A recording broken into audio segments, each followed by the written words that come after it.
I'm back. I know. I was gone for a while. 3 weeks. Almost a month. Again. I'm sorry. I told myself I was going to keep this intro short.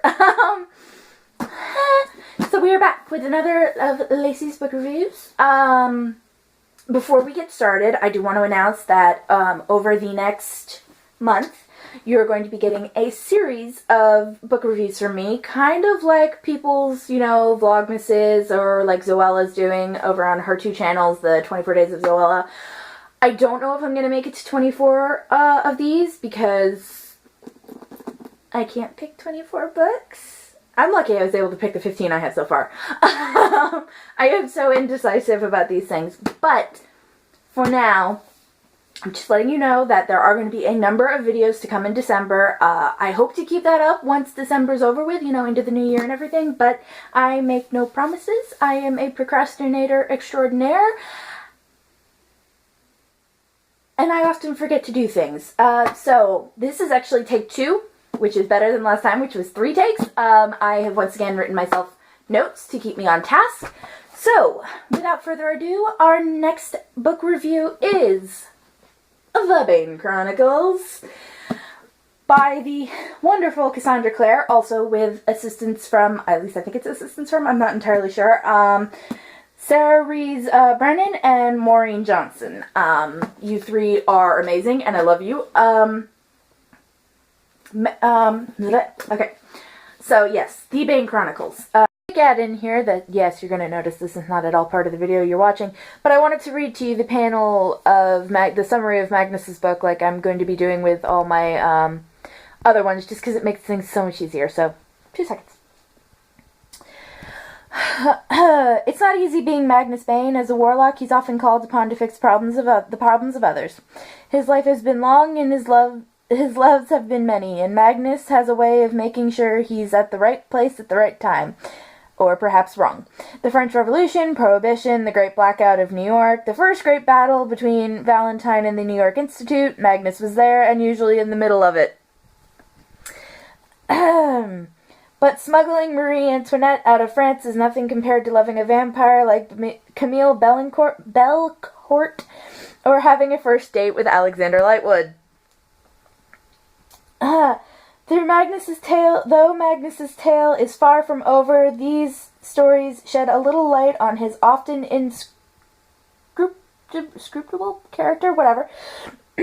What happens when an immortal warlock goes mad? Are the Herondels as problematic as Will? Answer, yes.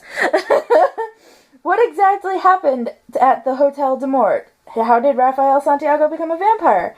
How do you buy your Shadowhunter boyfriend when you're not really dating? And why was Magnus banned from Peru? Magnus will never be able to tell all his tales. No one would believe him, but here are 11 stories that fill some of the blanks, stories he probably wishes had never gotten out. So there's a little bit of that, and now back to the review. Main character, Magnus Bane, right here on the cover.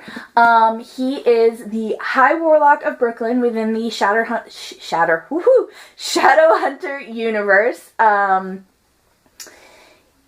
How to describe Magnus? He is a free-loving, free-spirit, glitter-obsessed warlock. Who is a royal pain in the butt if you cross him. I imagine not many people do it, and do it twice. Unless you're Jace, but that's Jace. We were introduced to Magnus in the Mortal Instruments series. I will be reviewing one of those books. I think it's in one of my pals. We were introduced to him in the Mortal Instruments series. He was needed to help Clary regain her memories of everything her mom wanted her to forget. But I'm delving into an entirely different book. Sorry. OCD strikes again. In Magnus's book, we get what we don't get in the Mortal Instruments books or in the Infernal Devices. We get his history. Not all of it, but definitely the interesting pieces. What we know about Magnus before we get to his book is he's complicated. We're never quite sure how old he is. And if he thinks you're cute, he'll sleep with you. Or at least flirt with you. You can be man, woman, fairy, vampire, warlock, werewolf, shadow hunter. It doesn't matter. If he likes you, he likes you. And that's one of the things that I love most about him, is he doesn't discriminate. He really doesn't. Unless you're a mundane human, then he pretty much doesn't like you. Well, no, he likes you. He just has a very low tolerance for you. He's got a low tolerance for everyone, actually. We grow very attached to him throughout the Mortal Instruments series because of his relationship with Alec Lightwood, who is about as in the closet as a person can get when we first meet him.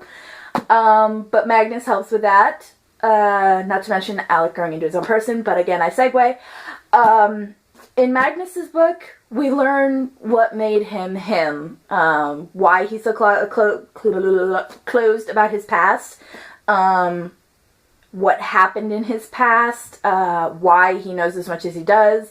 We, however, do not learn why he's banned from Peru, which I really wanted an answer to. That is the basic plot of this book, is learning about Magnus, learning what makes him him, what makes him tick, which I think anyone who, has read the Mortal Instruments books was probably a little scared of the idea of learning what makes Magnus tick, but I was very intrigued, and I'm happy to have read this book. The highlights, I have to say, are the whole thing. I honestly did not find one part of this book I didn't like. It was a joy learning about Magnus. You learn how he's so... Well, like I said, the one thing you don't learn is why he's banned from Peru, which, Cassandra Clare, hey, can we have an answer to that?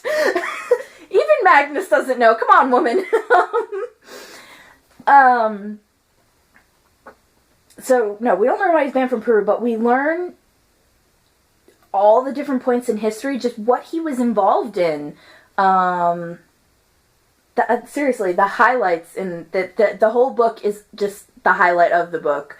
I love that we get, at random points throughout pieces in his history, we do get little side stories for him and Alec, like their first date, which was so cute. Their first date was absolutely adorable. But yeah, like I said, the entire book is a highlight. Magnus is just such a wonderful character. I can't pick one story to highlight, or one piece to highlight. The number of stories we have in this book, there are actually quite a few of them, and I was happy to see that, because there's a lot about Magnus we don't know. So there's... Is that all of them? Yeah. 1, 2, 3, 4, 5, 6, 7, 8, 9, 10, 11. Okay, there's 11 stories in here. There is what really happened in Peru. A lot of interesting things happened in Peru, but we still didn't get the answer to the question. The Runaway Queen, Vampire Scones, and Edmund Herondale. Put it this way, Jace is so just like his family. The Midnight Air, that was interesting. Where was the Midnight Air? Yes, the Midnight Air. The Midnight Air, that is touching on Will and Tess's oldest, James. That was an eye-opener into Will, Tess, and Jem. That was a good one. I like that we got a little bit of an insight into those three. The Rise of the Hotel de Mort. Saving Rafael Santiago. I had no idea the past that Rafael and Magnus had, and that... Now I understand them, and it makes... Shut up, Cassie. Finding out their past and just what he did for Rafael, it was extremely touching. The Fall of the Hotel. I can say this. I'm a big girl. I hate Camille. Okay? I hate her so much, and that just... And then What to Buy for the Shadow Hunter Who Has Everything and Who You're Not Officially Dating Anyway. The story for Alex's birthday, that was adorable. That really was adorable. You will pretty much see me go to anything that has to do with us two. The Last Stand of the New York Institute. Oh my god. Yes. That was... I did not know how much of a past Magnus had with all these guys. And then The Course of True Love and First Dates. Their first date. Alec and Magnus's. They're just so cute beyond words. I love those two. The roller coaster ride we go on them. I seriously...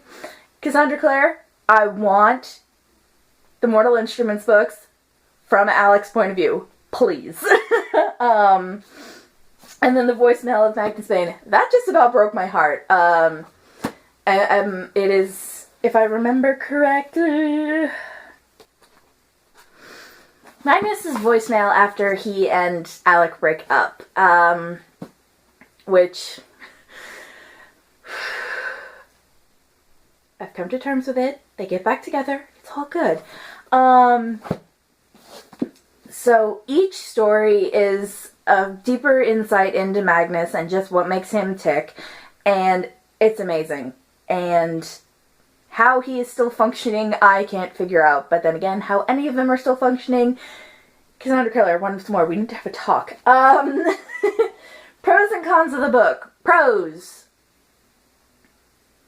I think the first part of this video gave you all the pros you need. Like, legit all of them. Pros, everything. I love everything about it. I mean, God, I can't think of any just off the top. The book is the pro. The pieces of his past, the pieces of his present, you know, learning about his and Alec's relationship a little bit more.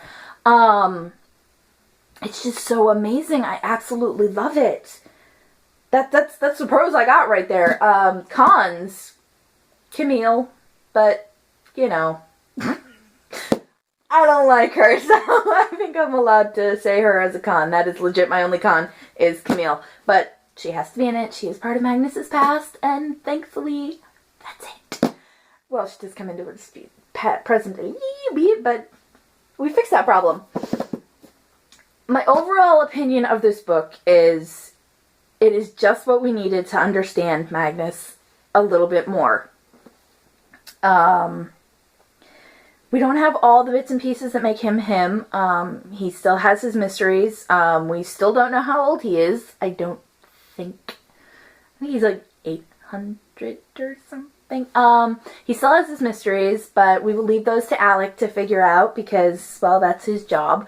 But for the reader, it's very satisfying to learn this about Magnus, to learn all these things about Magnus and just what he's been through in his extremely long life. And I would 100% recommend this to anyone who's read the Mortal Instruments series, first of all. Anyone who's read that, I would recommend this to them. I forgot to put my other ring back on. I would recommend this to them if you want a deeper insight into Magnus. Even if you haven't read the Mortal Instruments series, it's still a very good read because Magnus is an entertaining character. I mean, he's funny, he's serious, he's witty, he's got a dry sense of humor that I love to death. And like I said, he is one of the most loving people I know simply because of how he doesn't discriminate. So yeah, I would recommend this 100%. And I give it a 10 out of 10. Well, we'll give it a 9.99 out of 10 because, again, Camille. So that is my book review for the Bane Chronicles, and I hope you all enjoyed it. Up next on our book reviews, I actually have a pile of books here. It's what the camera is sitting on. Up next will be...